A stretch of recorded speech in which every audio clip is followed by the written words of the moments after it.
Cinema ನೋಡಿದ್ಮೇಲೆ ಅದೇ level energy ನಾನು ಕ್ಯಾರಿ ಮಾಡ್ಕೊಂಡು ಮಾತಾಡ್ತಾ ಇದ್ದೀನಿ. ನಿಜವಾಗ್ಲೂ ಕೆ.ಡಿ.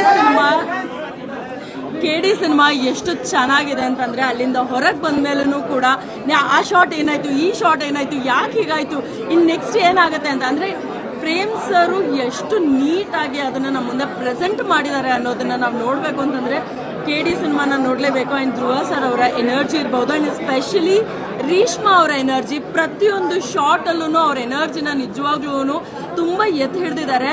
ನಾನು ಓಕೆ ಇವರ ಪ್ರೀವಿಯಸ್ ಸಿನಿಮಾಗಳನ್ನ ನೋಡಿದಾಗ ಓಕೆ ಒಂದು ಒಳ್ಳೆ ಆರ್ಟಿಸ್ಟ್ ಬಂದರು, ಬ್ಯೂಟಿಫುಲ್ ಆಗಿದ್ದಾರೆ ಅಂತ ಅಂದ್ಕೊಂಡಿದ್ದೆ. ಬಟ್ ಈ ಸಿನಿಮಾ ನೋಡಿದ್ಮೇಲೆ ಹೇಳ್ತೀನಿ, ನಮ್ಮ ಕನ್ನಡ ಇಂಡಸ್ಟ್ರಿನಲ್ಲಿ ತುಂಬ ದೊಡ್ಡ ಹೆಸರು ಮಾಡೋರ ಹೀರೋಯಿನ್ಗಳ ಲಿಸ್ಟಲ್ಲಿ ರೀಶ್ಮಾ ಅವರು ಕೂಡ ಸೇರ್ಕೊಳ್ತಾರೆ. ಅಷ್ಟು ಸಖತ್ತಾಗಿ ಆ್ಯಕ್ಟ್ ಮಾಡಿದ್ದಾರೆ.